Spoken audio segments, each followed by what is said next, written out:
నిక్కర్లు వేసుకున్నప్పటి నుంచి వైఎస్ఆర్ శిష్యుడిగా కృష్ణా జిల్లా రాజకీయాల్లో ఉన్నానంటున్న మాజీ మంత్రి జోగి రమేష్ సిఐడి నోటీసులతో భయపెట్టాలని చూస్తే భయపడేదే లేదని కూటమి ప్రభుత్వానికి అల్టిమేటం ఇస్తున్నారు. టీడీపీ అధినేత చంద్రబాబు నాయుడు నివాసంపై దాడి కేసులో జోగి రమేష్ సిఐడి విచారణకు శుక్రవారం హాజరయ్యారు. ఇక విజయవాడ రీజనల్ సిఐడి కార్యాలయంలో విచారణ ముగిసిన అనంతరం మాజీ మంత్రి జోగి రమేష్ మీడియాతో మాట్లాడారు. సుప్రీంకోర్టు ఉత్తర్వుల మేరకు సిఐడి అధికారులు ఇచ్చిన నోటీసులపై విచారణకు వచ్చానని తెలిపారు. సిఐడి అధికారులు అడిగిన అన్ని ప్రశ్నలకు సమాధానం చెప్పానని వెల్లడించారు.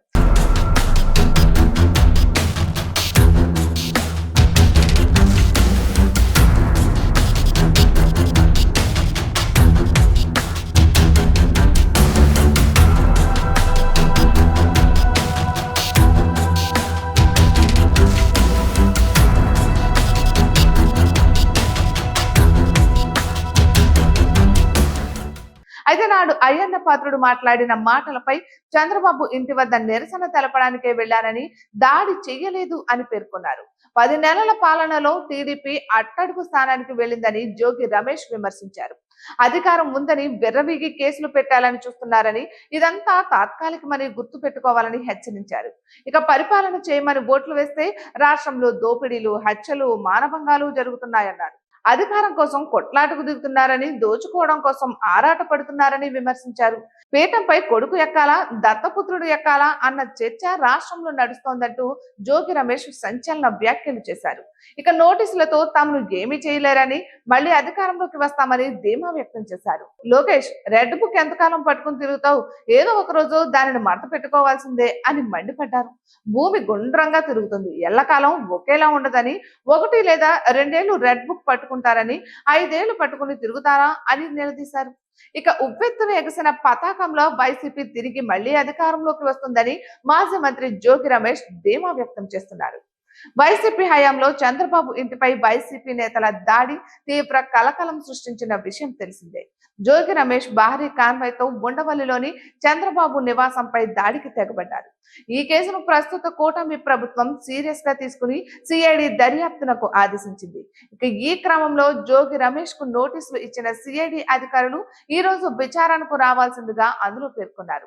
ఈ కేసులో అరెస్ట్ చేయకుండా జోగి రమేష్ సుప్రీంకోర్టులో బెయిల్ తెచ్చుకున్నారు. అటు తర్వాతే సిఐడి విచారణకు హాజరయ్యారు. ఏపీలో కూటమి ప్రభుత్వం అధికారంలోకి రాగానే జోగి రమేష్ తన ప్రభుత్వం ఉన్నప్పుడు ప్రదర్శించిన దూకుడికి మూల్యం చెల్లించుకోవాల్సి వస్తుంది. అగ్రిగోల్డ్ భూముల కొనుగోలు, అక్రమ రిజిస్ట్రేషన్ కేసులో జోగి రమేష్ కుటుంబంపై ఆరోపణలు రావడం, జోగి రమేష్ కుమారుడు రాజీవ్ని అరెస్టు చేయడం జోగి రాజకీయ భవిష్యత్తును ఒక్క కుదుపు కుదిపేసింది. ఒకవైపు కుమారుడి అరెస్ట్, మరోవైపు చంద్రబాబు నివాసంపై దాడి కేసులో జోగి రమేష్ ను విచారణ పేరుతో స్టేషన్ల చుట్టూ తిప్పడం లాంటి పరిణామాలు ఆయన్ను ఉక్కిరిబిక్కిరి చేశాయి. ఈ క్రమంలో జోగి రమేష్ తన కష్టాలు అన్ని ఇన్ని కావని, తనను శని పట్టిందని, అంతా కష్టకాలమే నడుస్తుందని కనిపించిన అందరి దగ్గర మొత్తుకుంటున్నారట. వాస్తవానికి నారా లోకేష్ రెడ్ బుక్ లో టాప్ 5 లో తన పేరు ఉందని, తనను కూడా త్వరలో అరెస్ట్ చేస్తారనే భయంతోనే టీడీపీలో చేరడానికి ఆయన సిద్ధమయ్యారని కూడా వార్తలు వినిపించాయి. ఇక చంద్రబాబు లోకేష్ లను కలిసేందుకు అపాయింట్మెంట్ కూడా అడిగారట. ఏది ఏమైనా ఇప్పుడు తెలుగుదేశం పార్టీలో ఎంట్రీకి డోర్లు అన్ని మూసుకుపోవడం, కేసుల తాకిడి పెరుగుతూ విచారణలు ఎదుర్కోవాల్సి రావడంతో గత్యంతరం లేని స్థితిలో జోగి రమేష్ మేకపోతు గాంభీర్యం ప్రదర్శిస్తున్నారా అన్న అభిప్రాయం కూడా వ్యక్తమవుతోంది.